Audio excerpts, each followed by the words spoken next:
හැමෝටම සුබ දවසක්. ඔන්න අද අපි ඉන්නේ වලපනේ ටවුන් එකේ.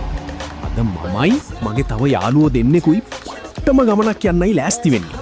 අද අපේ ටාගට් එක තමයි ලංකාවේ උස්සම දියඇලි වලින් එකක් වෙන, හැබැයි ගොඩක් අය වැඩිය දැකලා නැති කුරුන්දු ඔය දියඇල්ල බලන්න යන එක.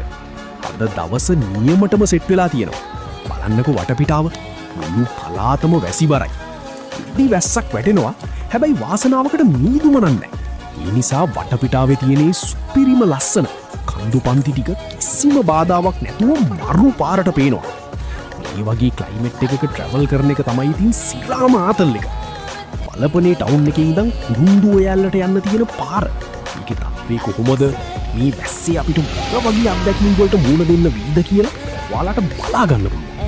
එහෙනම් වීඩියෝ එක දිගටම බලන්න. අපි ගියා. Love a light in the dark.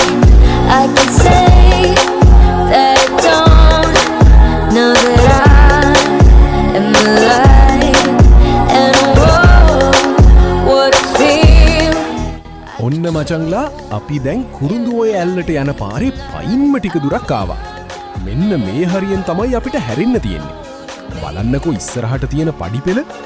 අද අපිට යන්න වෙන්නේ මේ පඩිපෙළ දිගේ ඉහළට.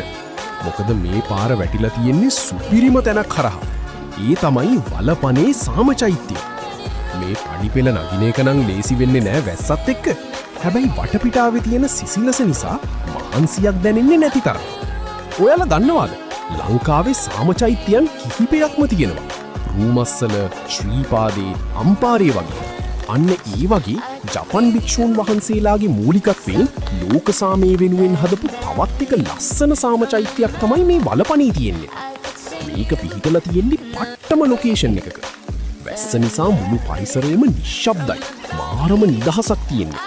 මීදුම නැති නිසා පල්ලෙහා තියෙන වලපනේ ටවුන් එකයි අවට කඳුපන්ති ටිකයි හරියට සිතුවමක් වගේ බලා ගන්න පුළුවන්. මේ සාමචෛත්‍යයෙන් අපිට ලැබෙන්නේ මාරම ආශිර්වාදයක්. අපි මෙතනින් වන්දනා කරගෙනම අපි ඊළඟ ටාගට් එක වෙන කුරුඳු ඔය ඇල්ල පැත්තට යන්න පටන් ගන්නවා.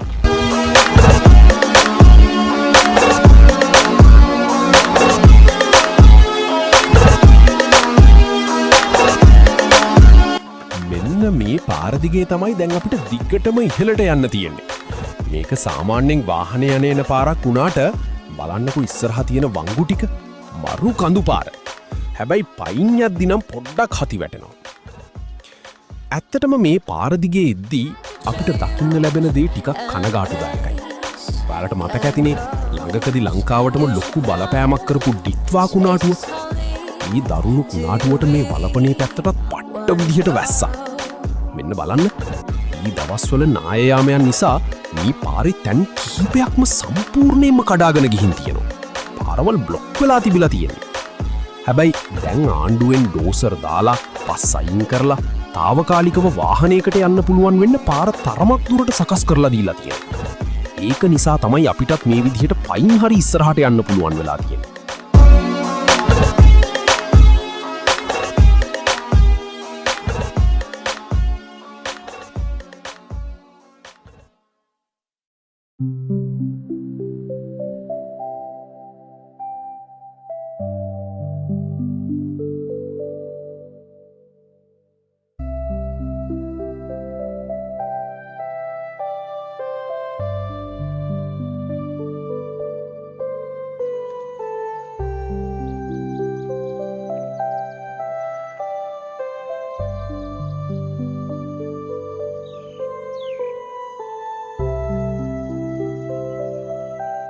අම්මෝ මචන්ලා මෙන්න මේක තමයි බලන්න ඕනේ දර්ශනේ.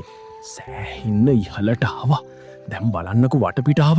අර ඈතින් පේන සුපිරිම කඳුපන්ති ටික. වැස්ස නිසා ගස් කොළන් ඔක්කොම තද්ද කොළ පාටට මාරම නැවුම් විදියට පේනවා. මම මුලින් කිව්ව වගේම අද අපිට මීදුම හරස්සුනේ නැති එක කොච්චර දෙයක්ද. නැත්තම් මේ වගේ සුපිරි විව් එකක් කීයටවත් බලාගන්න ලැබෙන්නේ නැහැ. කන්ද නැගලා දැන් කකුල් දෙකත් රිදෙනවා. හැබැයි ඉතින් මේ වගේ පරිසරයක් දැක්කම මේ මහන්සිය කොහෙන් ගියාද නැහැ. හැබැයි ඉතින් වැඩේ කියන්නේ තවම අපේ ගමන ඉවර නෑ මචන්ලා. අපිට තව සෑහෙන්න දුරක් ඉස්සරහට පයින්ම යන්න තියෙනවා. කුරුන්දු ඔය ඇල්ල ළඟටම ලං වෙන්න. පාර ඉස්සරහට තවත් රළු වෙයිද දන්නේ නෑ. හැබැයි කොහොම වුණත් අපි මේ වැස්ස අස්සේ ගියම අතාරින්නේ නැතුව ඉස්සරහටම යනවා. එහෙනම් අපි තව ටිකක් ඉස්සරහට ගිහින් බලමු ඊළඟට අපිට මොන වගේ දේවල්ද සෙට් වෙන්නේ කියලා. Let's go.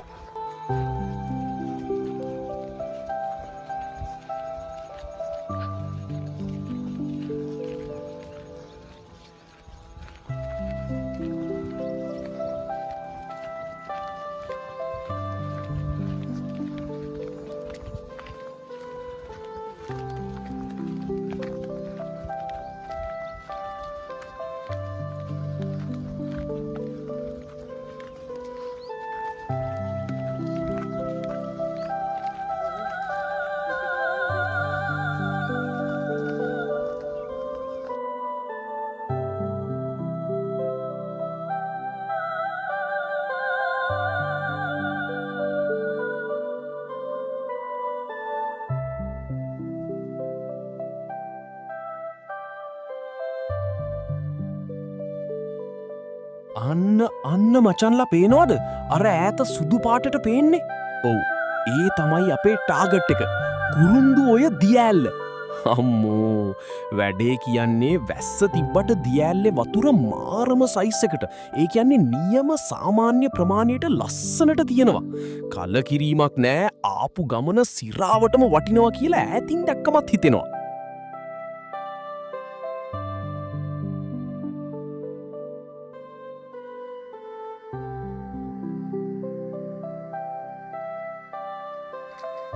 හැබැයි මචංලා මෙතන ඉඳන් දියඇල්ල පාමුලටම බේස් එකටම යන එක නම් ලේසි වෙන්නේ නැහැ. කාලකින් කවුරුවත් ඇවිත් නැති පාටයි. පාර පුරාම කැලෑ වැවිලා තියෙනවා. හැබැයි ඉතින් මෙච්චර දුරක් ඇවිල්ලා මේක ළඟින්ම බලන්නේ නැතුව යන්න බෑනේ.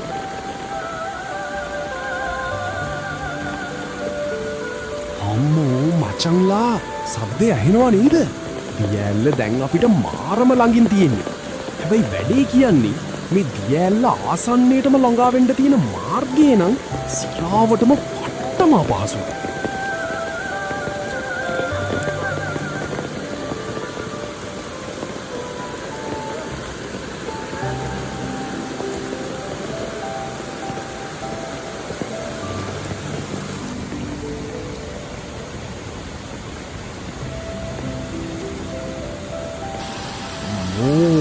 ෆයිනලි ඔන්න බලන්න මචංලා, අපි ආවා. අපි ලංකාවේ තියෙන සුපිරිම හංගිච්ච නිධානයක් ළඟටම ආවා. මේ තියෙන්නේ කුරුන්දු ඔය දියඇල්ල. සාවටම වචන නෑ. එක ළඟටම ඇවිත් බලද්දි දැනෙන ගැම්ම වෙනස්ම එකක්. ඔයාලා දන්නවද මේ දියඇල්ලේ තියෙන විශේෂත්වය? මේක ලංකාවේ උස්සම දියඇලි අතරින් එකක්.